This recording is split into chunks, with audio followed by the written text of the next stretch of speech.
Good afternoon, and welcome to the latest edition of the Christian Recorder Dialogues. I am your host today, Chuck Hobbs, and it is my distinct pleasure to bring before you this afternoon the Honorable Val Demings, Congresswoman for Florida's 10th Congressional District, and also a fellow AME, as we all are. Again, my name is Chuck Hobbs. I am the host. I am a journalist. I write for The Hill, The Griot, the Christian Recorder, of course, as well as my own blog, Observation Point. And again, I am looking forward to being able to discuss several hot topics this afternoon with a distinguished gentleman from Duval originally, and then by way of Orlando, Florida. How are you doing this afternoon? Well, I am doing just fine. And I want to say good afternoon to you and everyone who's joined us today. And of course, I bring you greetings on behalf of my church in Orlando, Florida, the St. Mark African Methodist Episcopal Church of Orlando, where the Reverend Terrence Renard Gray is the pastor. And also, I just want to do a shout out to our amazing Bishop A.J. Richardson, as you well know, and his wonderful wife, who's beautiful on the inside and out, Supervisor Connie Richardson. So it's great to be with you. Absolutely. And I am so glad, and I would be remiss if I also didn't shout out my pastor at the Bethel African Methodist Episcopal Church, Dr. Julius McAllister, and as well as, obviously my Bishop, A.J. Richardson, a man that I grew up admiring, just like everyone else who grew up here in Tallahassee. That's right. A titan among titans. Let's just place it that way. So again, it is, yes, ma'am, it is a blessing to be here with you. And so a couple of things I want to talk about with you this afternoon before we get started into politics per se. One of the things I'm interested in knowing is what role has your faith, in particular being AME, how has that helped your career trajectory over the last 30 or 40 some odd years? Well, let me say this, and thank you so much for starting off with that question, because it is clearly the foundation for me. I grew up in a Christian home. My mother was Baptist and my father was AME. And so on first and third Sundays, we would go to church with my mom, who played the piano for the choir for a while. And then on second and fourth Sunday, we would go to the Methodist church and sing in the youth choir. And so faith has always been a part of who I am, during the toughest times. And when you think about growing up poor, Black, and female in the South, you get familiar with tough times. But my mother always taught me that I might not be able to overcome some things, but God always can, and to always look to the hills from whence cometh my help. And so I took her at her word until I learned to take God at his word. She was the guiding hand until I accepted Christ for my own self. And since those days, since I was a child, I have really been rooted and grounded in my Christian faith. I didn't leave it behind when I went to college at Florida State. I didn't leave it behind when I became a social worker for the state of Florida. I certainly didn't leave it behind when I became a law enforcement officer, the chief of police, and I clearly have it with me in the U.S. House of Representatives.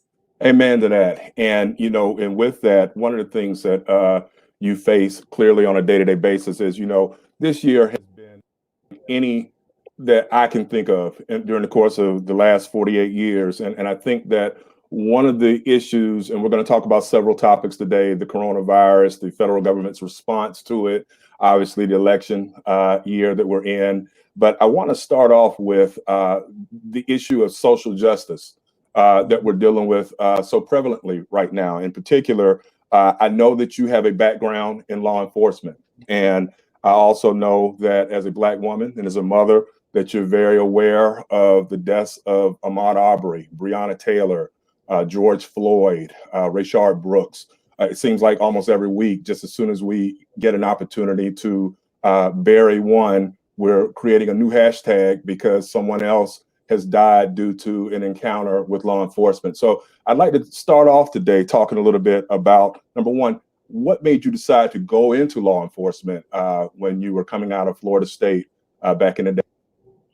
Well, thank you for that question as well. And, when I went to Florida State, I majored in criminology with the thought of going to law school. My dad used to say, "You're a pretty good talker. You need to get paid for talking." when I think back to that, I'm not sure that was a compliment, but that's what my father used to say. And so when I went to Florida State, that was my plan. So of course, while there, I took, criminal law classes and a lot of law enforcement classes, but graduated from Florida State and had to go to work. I needed to go to work, of course, and I went to work for the state of Florida as a social worker, which is a tough job, working with broken families and broken children. I served as a foster care social worker. And I remember one day I was sitting at my desk and I was pretty just, I had become pretty, I guess the best word is to say upset with some things with the system and how we were supposed to be there to help children, but clearly we weren't helping children as much as we could. And there was this one little boy that needed some help. I felt like the department was not doing what it needed to do. So I went to the juvenile courts and met with the judge and got the necessary paperwork that I needed to have to get him some help. The department didn't really like that. And the fact that they wanted us to wait 30 days for the process to run its course. I was sitting at my desk at work and I heard an advertisement come over the radio that the Orlando Police Department was at Edward Waters recruiting. And I said, those law enforcement classes were pretty cool, pretty fascinating. I'm going to go over there and hear what they have to say. I went over, I filled out some paperwork, took a couple of exams, and the next thing I know, they were scheduling me to do a run, a 1 mile or 1.5 mile run later that afternoon. So by the time I got back to work, I thought, you know what? I don't know why I did that. I'm not that upset. I don't think I'm going to, move to Orlando to become a police officer. But one of the recruiters in Orlando, who was not there in the initial group, was going through the applications that day, later in the day, and he said, well, how did today go? And the couple of recruiters that I had met with said that, well, there was this really sharp Black female who came and did well on the test and everything, but didn't show back up for the run. And he said, well, what's her name? And the recruiter said, Valdez Butler. And he said, there can only be one Black female with that name. I had gone to Florida State with him. He reached out, called me, talked me into finishing the process I did, moved down to Orlando, and I went to the police academy. I was elected class president of my academy class and hit the ground running in 1984 as a midnight shift patrol officer. That's how I got there. But let me tell you why I stayed. One of the things my mother always taught us, because, we struggled, but we were still able to do okay. And my mother always instilled in us that God blesses you to be a blessing to someone else. After a year or so on the streets of Orlando, there was something about the feeling when people were in trouble and they would pick up the phone, calling the Orlando Police Department, really believing that when we got there, things were going to be better for them. I loved that feeling. And I always worked hard every day to improve the quality of life for people who I had sworn that I would protect and serve. So as you know, I spent 27 years there, was able to work my way up through the ranks to become the first woman chief of police. And it was a great career. Absolutely. And, and with respect to that, if I'm not mistaken, you also met your husband while serving with the Orlando Police Department, if I'm not mistaken, correct?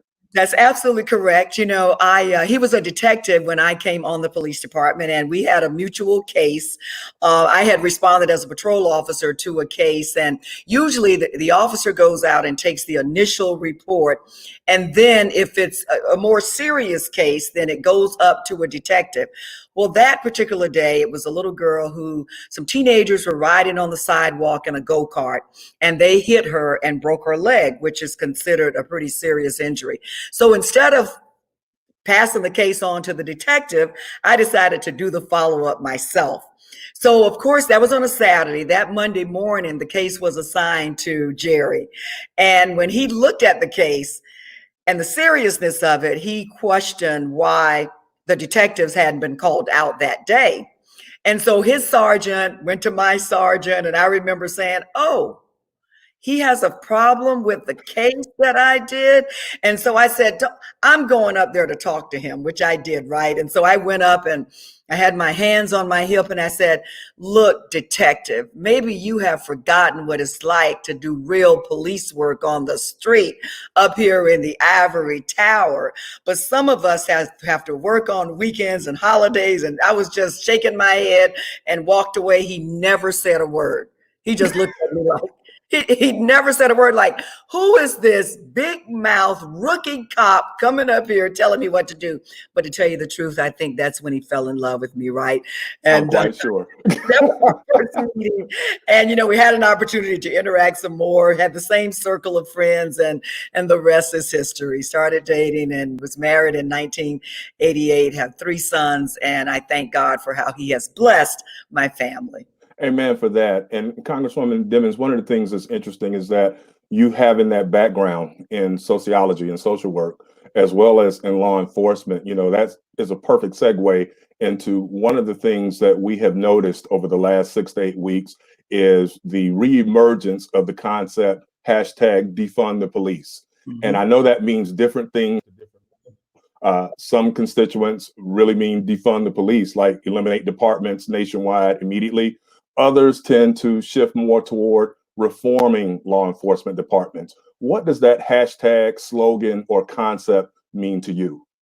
Well, let me say this. Having worked on the streets, dealing with real people and real issues, one thing I am clear on is that regardless of the economic base in a community, whether you're Black or brown, majority community, all communities deserve to be safe.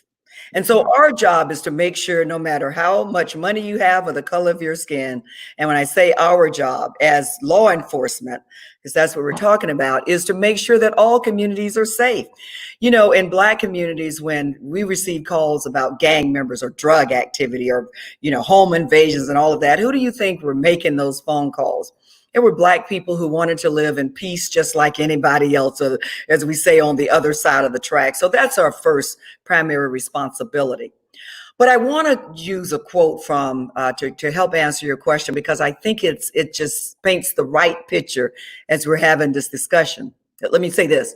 So we're not talking about defunding the police because all communities deserve to be safe. And if we even thought about taking resources away from police departments, who do you think is going to be the most vulnerable communities if we did that? But in order to answer your question, I want to quote former Chief David Brown of Dallas Police Department, who's now the commissioner in Chicago Police.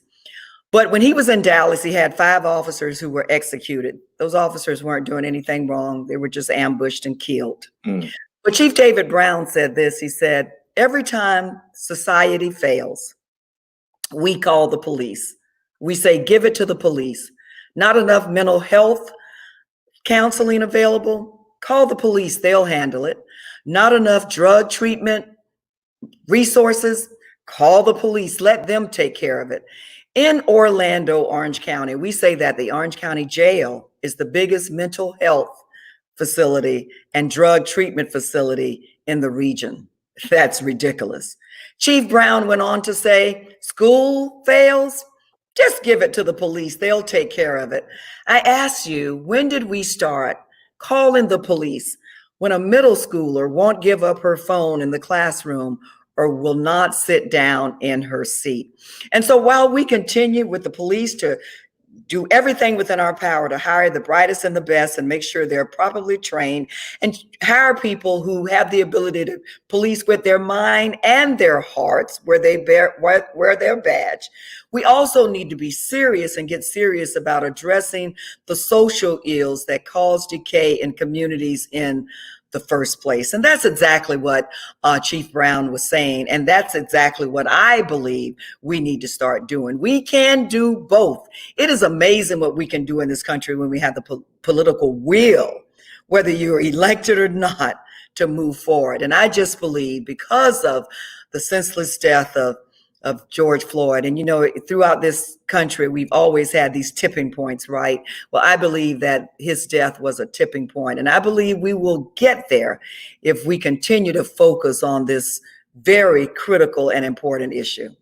what role, and those are excellent points, Representative Demings, and one of the things I'm curious to know is what role or what more can the federal government do? I know that generally policing is a local issue, sometimes a state issue as well, but what can Congress do, or what could even the current administration, and we're going to talk about the current administration soon enough, but what can be done?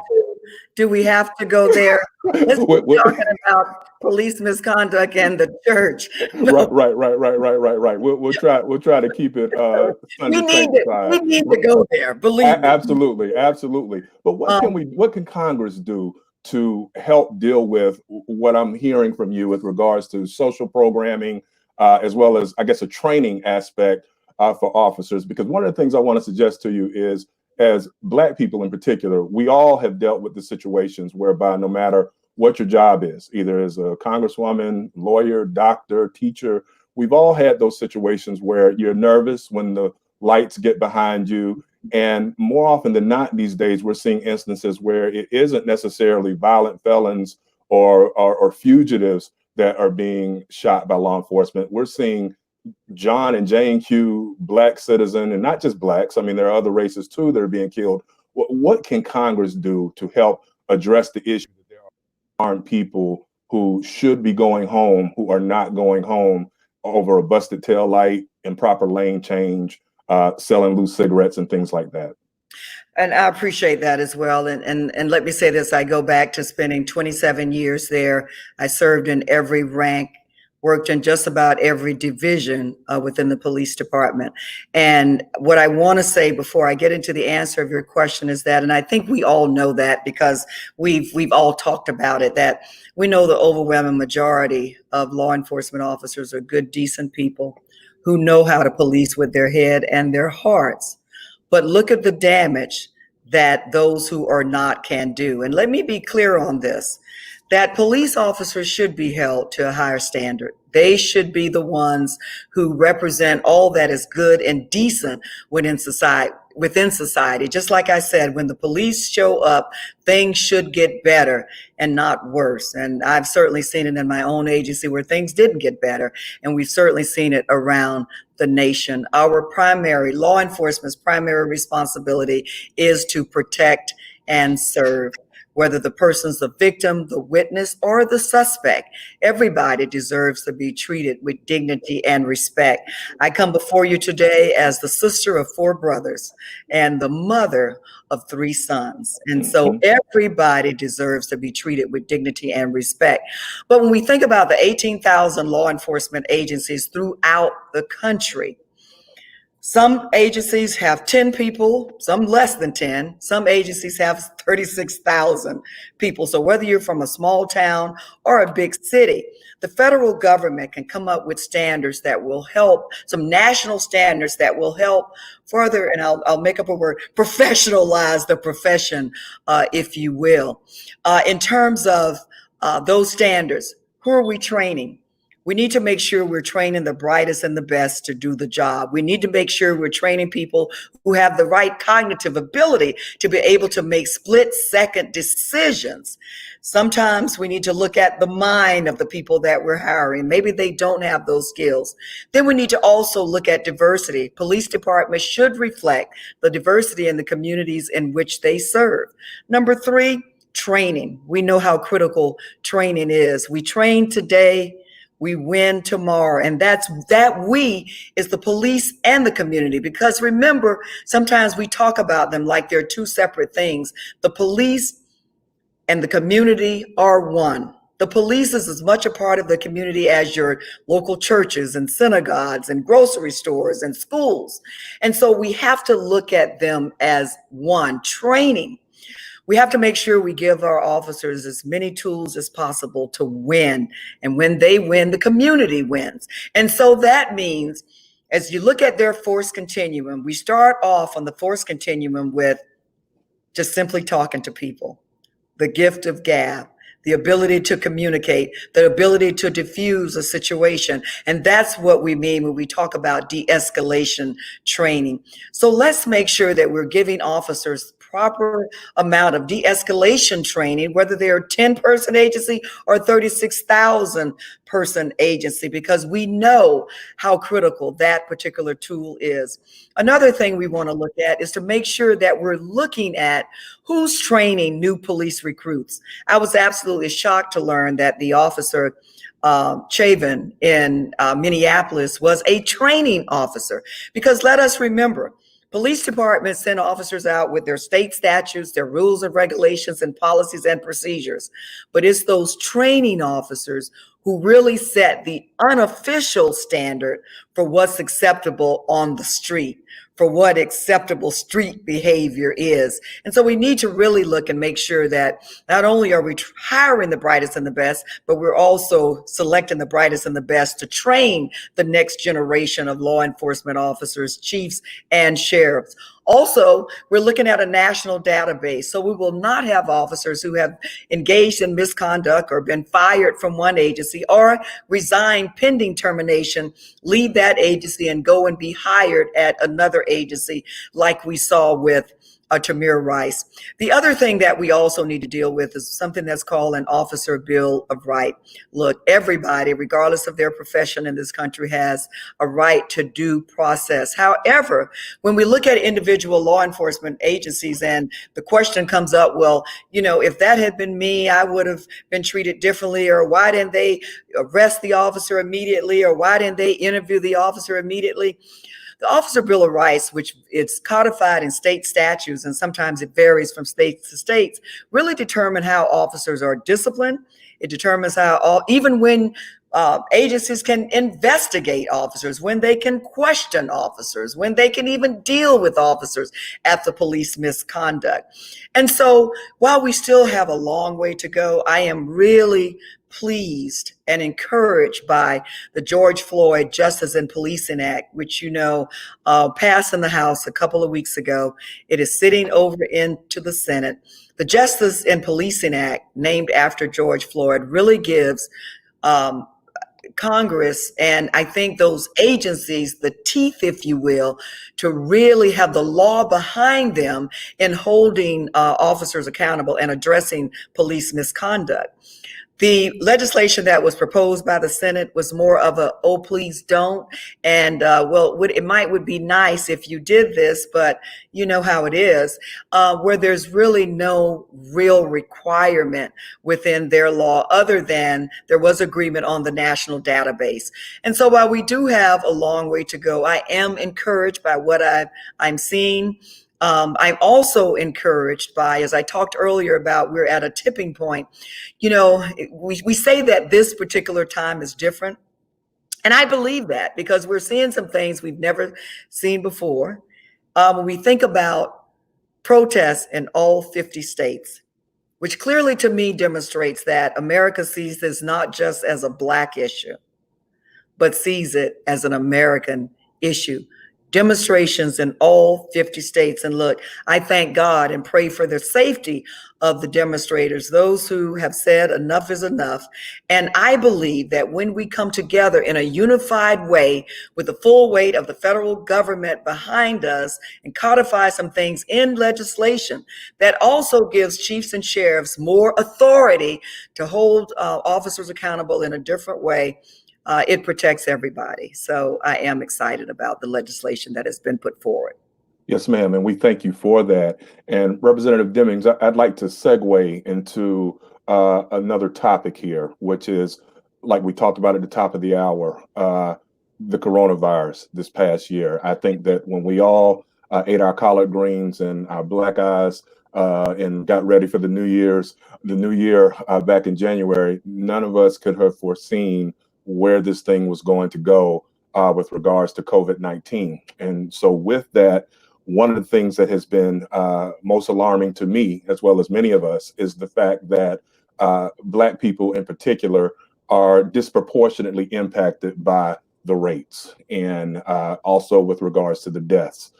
What can the federal government do better than what's already done to, number one, back up the epidemiologists and other scientists who are trying to provide us, cogent knowledge with regards to what the disease is and how to prevent it?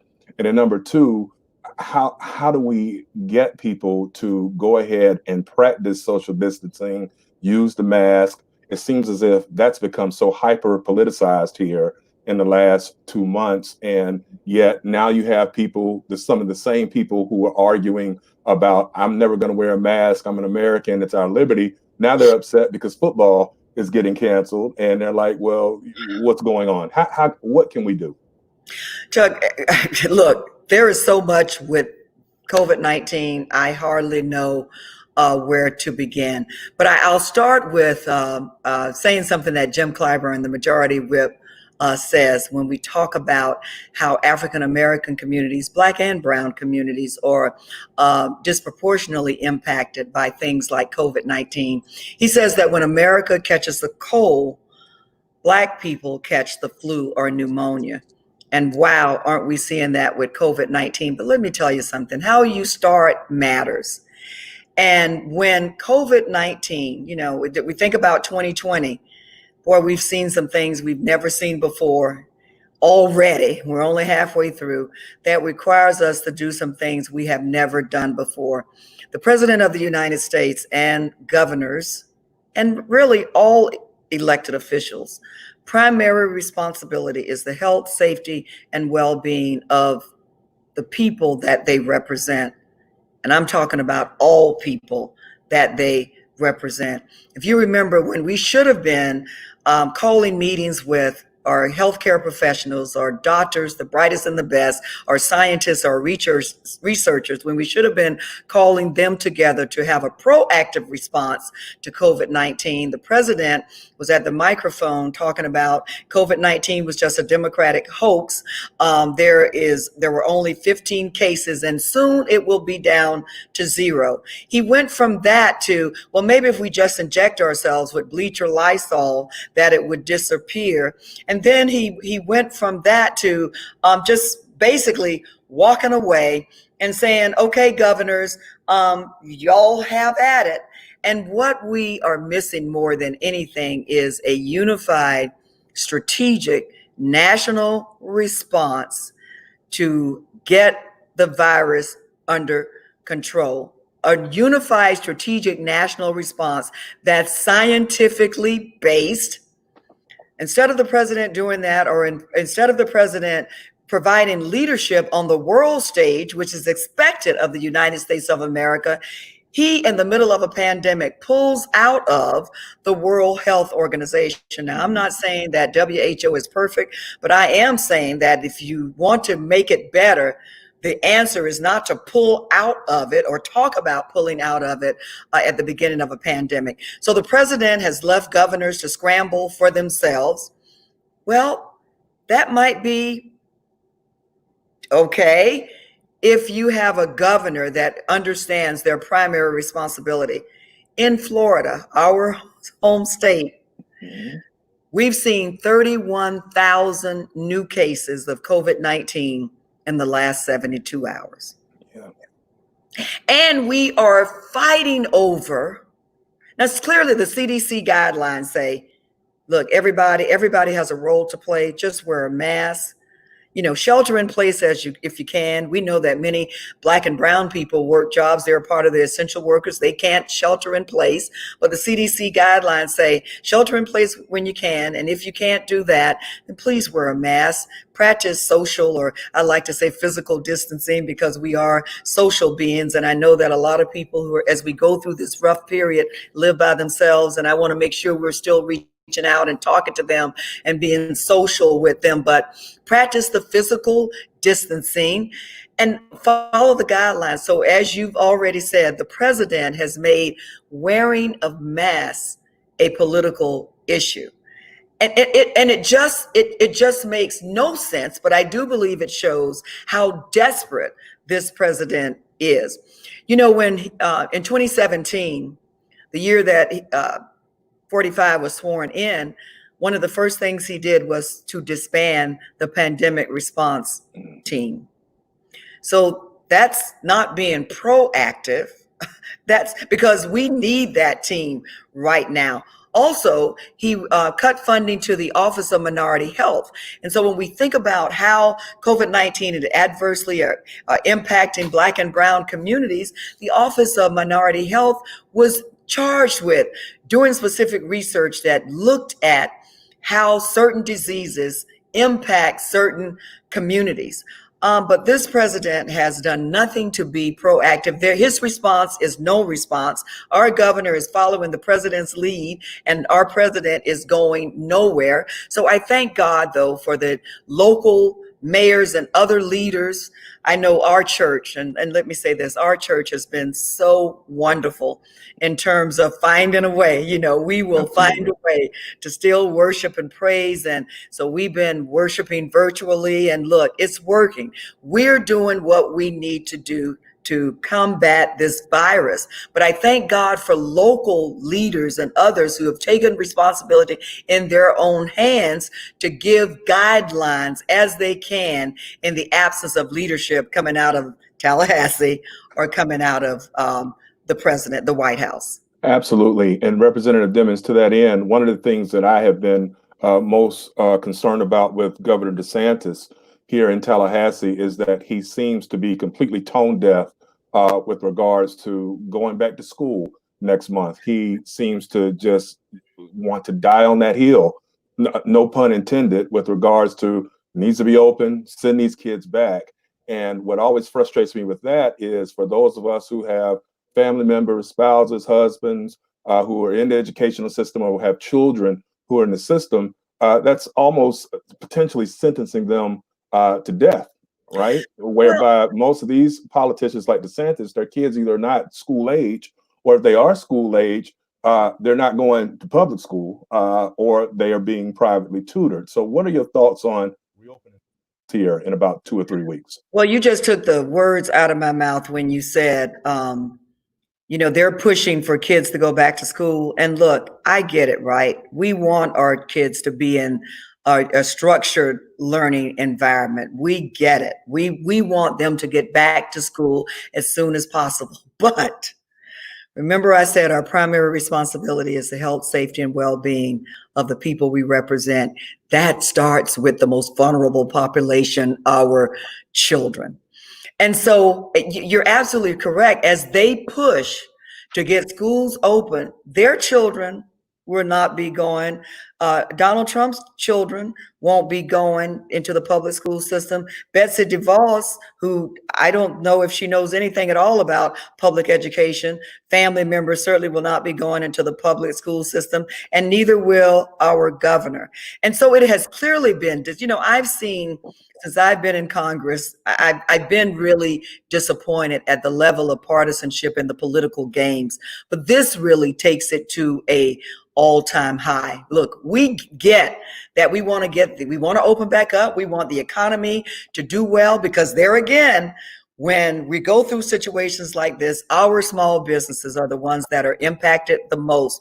But we will never jeopardize our safety for anything. And what the message that the president and the governor needs to be sending is this, that if we want to get the economy back on track, the best way to do that is to get the virus under control. And the best way to do that is to not open up too soon, to follow the CDC guidelines, and to take individual and personal responsibility, which unfortunately, again, we are not seeing in the leadership that we should be able to depend on most.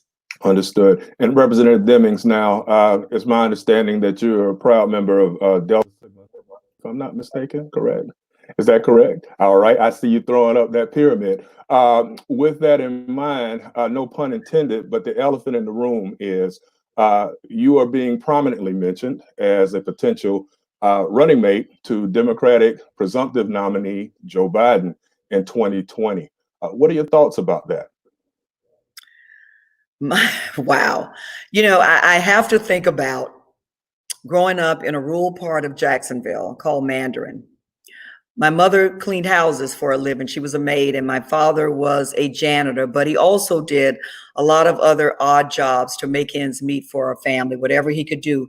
He went to work 7 days a week to make ends meet, to keep a roof over our head and food on the table. I'm going to take the liberty to call their names right now: James Leroy and Eloise Laura Butler, my Amen. parents, the youngest of 7 children. And but I was the first in my family to go to college, in spite of being, the names that I was called, the derogatory terms that were used, the racism that I faced. My mother always taught us to ignore that, never let anybody else define you. You define yourself by the hard work that you're willing to do, your faith in God, and you can do anything that you want to do. On my mother's prayers and God's grace and mercy, I was able to go to college and graduate college, hit the ground running, work my way through the police department, and now serving in Congress.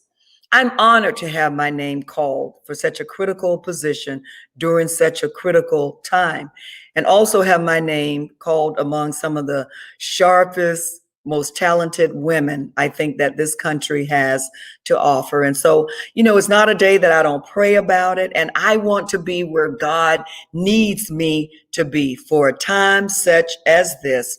And whether that takes me to running beside Joe Biden, or whether I stay in the House of Representatives, I will make this commitment to you that I will continue to do everything within my power to make America live up to its promise that everyone can live the dream, regardless of who you are.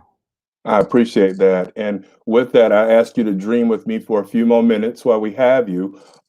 Let's say there is the Biden-Demings administration come next January 20th.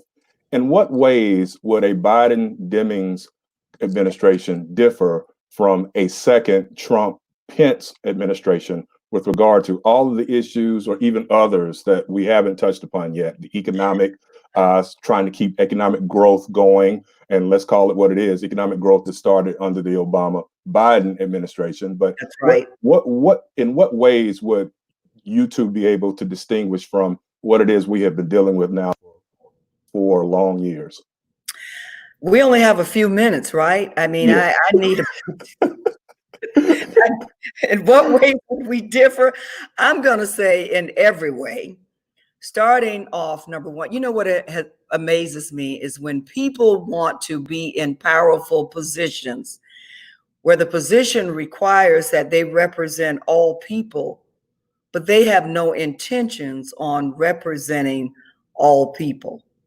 I really don't see how the Trump-Pence administration can really sleep at night knowing that they have no intentions on representing or addressing the issues of over half of the people who live in this country.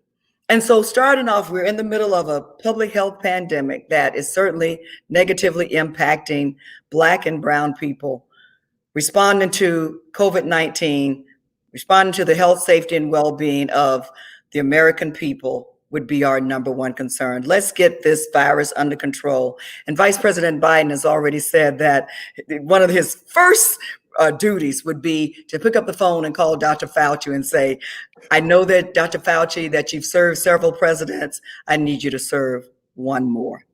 Yes, ma'am. And have a unified strategic national response to COVID, dealing with the virus, getting it under control, have a unified strategic national response to make sure that our precious healthcare workers have the equipment that they need to do the job, and have a proactive response so we will not find ourselves in this way or in this place in the future. Secondly, we know that racism and social injustice, racism, discrimination has been the ghost in the room for 400 years. Vice President Biden has already committed that he wants to address systemic racism in a bold way and remove it from our institutions, our policies and laws, and from the hearts of man. Now, that might sound like a heavy lift, but I've already said earlier that there is nothing, I believe, that we cannot do if we have the political will to do it. And what I do know is that America is paying attention right now, and we've seen more people actively engaged and involved in dealing with racism and systemic racism and social injustice more than ever before. I was in a meeting. It was actually a judiciary hearing a few days ago, well, a couple of weeks ago now, with one of the co-founders of Black Lives Matter. And she said this, because you always get the question, well, don't all lives matter? Well, I love her response to that, because what she says, all lives will matter when Black Lives Matter. Amen. Let the whole church say, amen. Amen. And so as we address social injustice, our criminal justice system, also dealing with the social ills that cause decay in communities in the first place, those communities that have been left behind with, as it pertains to economic development, substandard housing, education, jobs, and wages. So really, when we talk about uplifting America, let's uplift all people in all communities. That's how you live the American dream. And I'll end with this. There's something that former President Bill Clinton said: there is nothing wrong with America that cannot be solved with what's right with America. And I truly believe that. Representative Demings, one thing that you said during the impeachment hearings earlier this year that stood out to me and a number of us, and we were so proud of you being a Florida girl and what have you, and AME, on how well you handled yourself during those proceedings. But one of your quotes, "I am a descendant of slaves who knew that they would not make it, but prayed that one day I would make it. So despite America's complicated history, my faith is in the Constitution.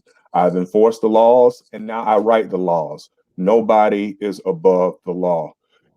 Moving forward, if there is a Biden administration starting in January, and many of us are rooting for a Biden-Demings administration, but whomever the vice president ultimately is, can that faith be restored to rank and file Americans of all color, that people are not above the law? Because I can tell you that there are a number of people, when I write my blogs and my articles, who are concerned that justice is still very much segregated in America. Justice also not only is segregated according to race, but definitely segregated by socioeconomic background. The haves and the have more seem to be able to get away with things that everybody who is struggling cannot get away with. Will that change? I thank you for that so much. And I'm going to quote another great president, the 44th president of the United States, who said this: change will not come waiting for some other person or some other time. We are the ones we've been waiting for. We are the change that we seek. I've seen, and let's go back to my quote about talking about a descendant of slaves. And I felt it important to tell the world, because I knew the world was listening clearly, that I know I did not get here by myself, that there were people who were forced to leave their homeland and come here and forced into slavery. And somehow through all of that, they still were able to, sing a song and pray. And I know that generations past, that they were praying for me. They knew that they would not make it. They would not leave. They would not be free. But I know that they were praying that I would be. And that's why I take the job that I'm in now so seriously. I don't take a day for granted. I understand the sense of urgency, and that we need to work our butt offs to make sure that we improve conditions on the ground so we will not go backwards. Am I hopeful? We are the change that we seek. If we look historically, from the signing of the Emancipation Proclamation, we've gone through the women's rights movement. Somehow, we still got work to do, but we made it. We've gone through the civil rights movement.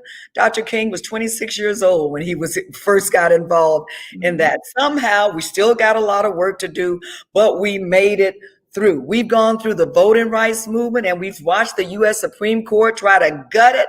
But and we've still watched voter suppression. But if we do our parts and realize that we are the change that we seek, we'll be able to cast our vote in great numbers and send a strong message to the current occupant of the White House that enough is enough and you need to hit the road, Jack. And so I believe that for those who, and look, I get it that people are worried and concerned and upset, but if we just remember who we are, we're a generation of people who have gone through hell and we still made it. And if we remember that and unify and band together, there is nothing that we cannot accomplish. So for the people who, because there were some who wrote and called my office because they were upset by me talking about I'm a descendant of slaves, get used to it, because that's exactly who I am. And I'm going to say what they could not say.